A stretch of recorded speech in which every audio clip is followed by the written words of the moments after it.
రేవంత్ రెడ్డి మాత్రం రాలేదు. ఎట్లా చూస్తున్నారు దీన్ని? రేవంత్ రెడ్డి గారు భయపడ్డారు. మీకు అనిపించట్లేదా భయపడ్డట్టుగా? చర్చకు నేను సిద్ధమని అన్నది ఎవరండి? మొదలు ఎవరన్నారు? ముఖ్యమంత్రి గారే అన్నారు. ముఖ్యమంత్రి గారే అన్న తర్వాత సరే నువ్వు చర్చ అంటున్నావు కదా, నేను వస్తాను. కేటీఆర్ గారు వచ్చినారు.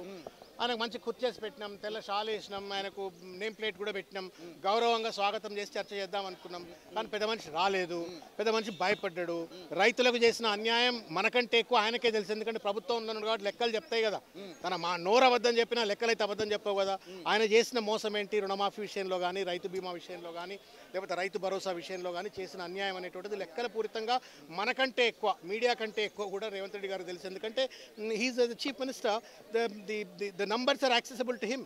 కాబట్టి వాళ్ళకి తెలుసు, ప్రభుత్వానికి తెలుసు, ముఖ్యమంత్రి గారికి తెలుసు. కాబట్టి ఆయన మోసం, ఆయన తప్పుడు విధానాలు ఎప్పుడు బయటపడతాయో అని చెప్పని వాళ్ళ కేటీఆర్ గారితో చర్చకు రాకుండా పరారైంది. కాంగ్రెస్ నాయకులు వాదన ఏంటంటే సీఎం ఊళ్ళో లేని సమయంలో, ఆయన ఊళ్ళో లేని సమయంలో ఢిల్లీకి వెళ్ళిన సమయంలో మీరు ఎంత వాళ్ళు అంటే అడగొచ్చు, కానీ మీరు కూడా అమాయకంగా అడిగితే ఎట్లా సార్? నేను చెప్పి అట్లుగా తల్లి ఛాలెంజ్ ఇసిరింది ఎవరు? రేవంత్ రెడ్డి గారు. ఏ డేట్ అయినా, ఏ తారీఖు అయినా, ఏ స్థలమైనా, మోడీ అయినా, ఏదో అన్నట్టుగా కేసీఆర్ కానీ, కేటీఆర్ కానీ, బండి సంజయ్ కానీ, కిషన్ రెడ్డి కానీ, బీజేపీ వాళ్ళు, రేవంత్ రెడ్డి గారు, కాంగ్రెస్ వాళ్ళు అంతా కలిసిపోయి ఉన్నారు తెలంగాణలో. వాళ్ళు చర్చకు వస్తారని నేను అనుకోవట్లేను, వాళ్ళు రారు. మీరిచ్చిన ఛాలెంజ్కే నేను ఒప్పుకొని నేను డేట్ ఇమీడియట్గా డిక్లేర్ చేసిన. నేను 9వ తారీఖు నాడు 11 గంటలకు వస్తా అని చెప్పిన. నేను ఒకవేళ 9వ తారీఖు నాడు 11 గంటలకు రావడానికి నాకు ఇబ్బంది అయినట్టయితే, నేను ముఖ్యమంత్రిగా, నాకు ఢిల్లీలో ఆల్రెడీ అపాయింట్మెంట్ ఉంటే ఏం చేయాలమ్మా? మళ్ళీ మీలాంటి ప్రెస్ మీట్లను పిలిచి ఇట్లా కేటీఆర్ గారు 9వ తారీఖు 11 గంటలకు వస్తా అని చెప్పని అన్నాడు.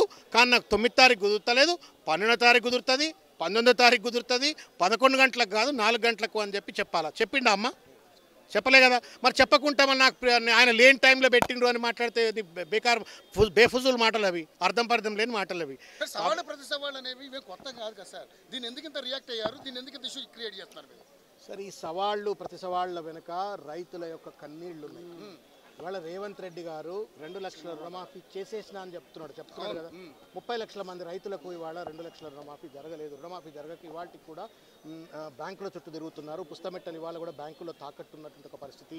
ఇవాళకి కూడా రుణమాఫీ కాక బ్యాంకుల నుంచి కొత్త రుణం రాకుండా ప్రైవేట్ లెండర్స్ దగ్గర ఇవాళ వెళ్ళి రైతులు సొమ్ము తెచ్చుకుంటున్న ఒక పరిస్థితి. వ్యవసాయ పెట్టుబడి కోసం రైతు రుణమాఫీ జరగక అన్యాయానికి గురవుతా ఉన్నారు. 15,000 రూపాయలు నువ్వు ఇస్తా అన్నావు. కేసీఆర్ వస్తే 12,000, నేను వస్తే 15,000. కాబట్టి నువ్వు కేసీఆర్కి ఓటేయకు, నాకే ఓటేయ అంటే నమ్మి నీకు ఓటేసిన తర్వాత నువ్వు యూటర్న్ తీసుకుంటే మరి కనీసం చెంపలని వేసుకోవాలా?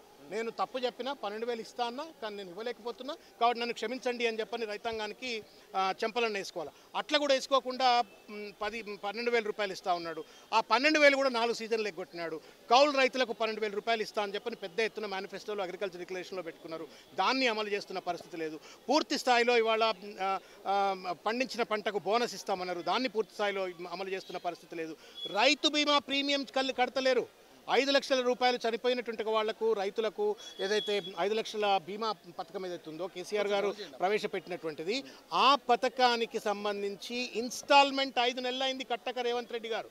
అది కట్టకపోవడంతో వాళ్ళ పరిస్థితి ఏంటంటే, ఎవరన్నా రైతు ఏ కారణం చేతైనా చనిపోతే ఆ కుటుంబానికి వెంటనే వచ్చే 5 లక్షల రూపాయలు ఇవాళ రాకుండా ఉన్నటువంటి ఒక పరిస్థితి. రైతు బీమాలో మోసం చేస్తావు, రైతు భరోసాలో మోసం చేస్తావు, రైతు రుణమాఫీలో మోసం చేస్తావు, బోనస్లో మోసం చేస్తావు. సాగునీరు అందించమంటే కాళేశ్వరం ఎండబెట్టి అక్కడ ఉన్న రైతాంగానికి అంతా నీళ్లు రాకుండా అన్యాయానికి గురి చేస్తావు. మొత్తానికి రైతుల నోట్లో మన్ను కొట్టి నేను రైతులందరినీ ఉద్ధరించిన పండుగలు చేసుకోండి అంటే వాళ్ళ చర్చకు సిద్ధం అంటే నువ్వే చర్చకు రాకపోతే 20,000 కోట్ల రూపాయలు రుణమాఫీ జరిగిందని చెప్తున్నారు సార్.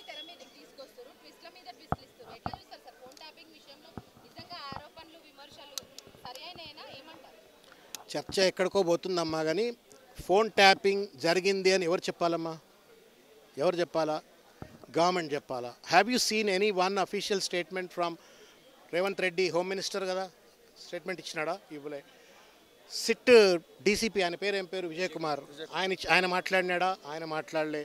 ఆ ఏసీపీ ఎవరో ఉన్నట్టున్నారు కదా, వెంకటగిరి ఎవరో ఏసీపీ, ఆ సిట్లో మెంబరు, ఆయన మాట్లాడినారా? ఆయన మాట్లాడే. ఎవరు మాట్లాడుతున్నారంటే మీడియా ఛానల్స్ మాట్లాడుతున్నాయి. ఎవరు మాట్లాడుతున్నారు అంటే KCR, Revanth Reddy and company మాట్లాడుతున్నారు. What kind of an investigation is this? Number 1. ఇక నేను లోతుగా పోతే whether telephone interception legal or illegal, ఒకవేళ ఇల్లీగల్ అయినట్టయితే ఇవాళ కూడా టెలిఫోన్ ఇంటర్సెప్షన్ ఎందుకు జరుగుతున్నది, ఎందుకు మంత్రులు ఇవాళ ఎమ్మెల్యేలు ఎమ్మెల్సీలు అంతా కూడా ఇవాళకి ఫేస్ టైం తప్ప సిగ్నల్ తప్ప మామూలు ఫోన్లు మాట్లాడతలేరు, ఇవన్నీ కూడా పెద్ద చర్చలు. కావాలని చెప్పని బట్టగాల్చి ఎవరన్నా మీరు సినిమా యాక్టర్ల గురించి మాట్లాడినరు టీవీ ఛానల్లోలే, మీ టీవీ ఛానల్లోలే సినిమా యాక్టర్లు ట్యాప్ అయిందని లేకపోతే జడ్జిలే ట్యాప్ అయిందని ఇంకొందని, అది పోలీస్ ఎక్కడన్నా కన్ఫర్మ్ చేసిందా? ఆ నెంబర్స్ ఏమైనా బయట పెట్టిందా? ఎవరికి వాళ్ళు ఇష్టం వచ్చినట్టుగా పర్సనల్గా పిలిచి వాళ్ళు ఎంక్వైరీ చేస్తున్నారు కదా సార్, నోటీస్ ఇచ్చారు కదా. నేనేమంటున్నాను sir, you have bloody no right to indulge in character assassination of someone who is not connected to a particular case. నువ్వు ఒక సినిమా యాక్ట్రెస్ పేరు చెప్తా ఉన్నావు, లెట్స్ సే ఇదే ఛానల్ అనుకుందాం, ఒక సినిమా యాక్ట్రెస్ పేరు చెప్పింది, it is a character assassination unless it is confirmed. Unless it is confirmed by the police who is investigating, how can you come and then say that? How can Congress party లీడరో లేకపోతే రేవంత్ రెడ్డి సంబంధించిన వాళ్ళు లేకపోతే ప్రభుత్వానికి సంబంధించిన వాళ్ళు ఎట్లా మాట్లాడతారు?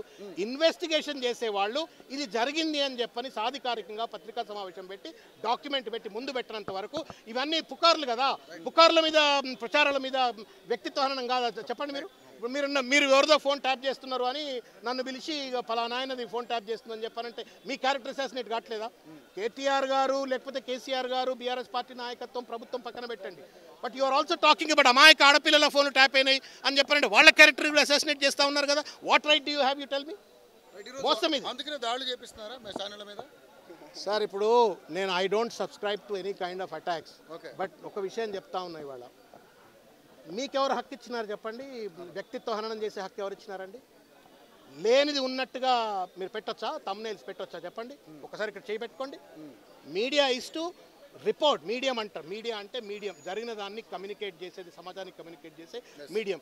జరగని దాన్ని నువ్వు ఎట్లా కమ్యూనికేట్ చేస్తావండి? ఏ నైతికత నీకు చెప్పండి? కంప్లైంట్లు ఇచ్చినాం, కంప్లైంట్లు ఇస్తే పోలీసు వాళ్ళు ఎవరు కూడా యాక్షన్ తీసుకోవట్లేరు, కేసులు పెడతలేరు, సంతోషం అని చెప్పని వాళ్ళు కూడా తమాషా చూస్తూ ఉన్నారు. దెన్ నేను చేసింది తప్పు, అటాక్స్ జరగకూడదు, ఇటువంటి నేను జరగకూడదు, డెమోక్రాట్గా నేను అంతా. But you tell me why should somebody do it? మీరైతే రెస్పాన్సిబుల్ మీడియా హౌస్ కదా. పాలిటీషియనో లేకపోతే ఒక విద్యార్థి నాయకుడికో ఆవేశం ఎక్కువ ఉండొచ్చు, లేకపోతే ఆలోచన తక్కువ ఉండొచ్చు, లేకపోతే ఇంకేదైనా రకరకాలైనటువంటి ఒక భావోద్వేగానికి గురి కావచ్చు. But you are a journalist, fourth pillar of democracy. Fourth pillar of democracy మీరు, ప్రజాస్వామ్యానికి పునాది మీరు. ప్రజాస్వామ్యానికి పునాది అయినటువంటి వాళ్ళు పిచ్చ పుకార్లు లేపుతూ అబద్ధాలు ప్రచారం చేస్తూ వ్యక్తిత్వ హననానికి మీరు పాల్పడితే మిమ్మల్ని ఎవరు శిక్షించాలో మీరు చెప్పుకోండి. I'm not saying that. నేనేమంటున్నాను, ఆల్రెడీ చెప్పినా, మళ్ళీ అడుగుతున్నా అదే ప్రశ్న. కానీ డెలిబరేట్గా కావాలని చెప్పని మీరు తప్పు చేస్తేనేమో మీ పైన చర్య ఉండొద్దు. కానీ భావోద్వేగానికి గురై వాళ్ళు ఏదైనా తప్పు చేస్తే తప్పైనప్పటికీ కూడా మరి భావోద్వేగానికి గురైనటువంటి వాళ్ళు బాధపడుతూ చేసినటువంటి ఒక తప్పు అవుతుందా? తెలిసి కుట్రతో కుతంత్రంతో కావాలని చెప్పని బట్టగాల్చి మీద వేసి టీఆర్పీ రేటింగ్ల కోసం ఒకవేళ తప్పుడు ప్రచారం చేస్తే అది న్యాయం అవుతుందా? విఘ్నత ఉన్న మేధావులు జర్నలిస్టులు మీరే చెప్పురి. మీరు మామూలు వాళ్ళు కారండి, మీకు తెలుసో తెలియదో. You are the fourth pillar of democracy. మీరు, మీ వల్లనే ప్రజాస్వామ్యం బాగుపడుతుంది, మీ వల్లనే పోలీసులు, మీ వల్లనే రాజకీయ నాయకులు, మీ వల్లనే వ్యవస్థ అంతా కూడా నిటారుగా నిలబడుతుంది. మీరే ఒకవేళ కనుక తప్పుడు పనులకు పాల్పడితే ఈ దేశాన్ని ఎవడు కాపాడాలా? ఈ ప్రజాస్వామ్య వ్యవస్థను ఎవడు కాపాడాలా?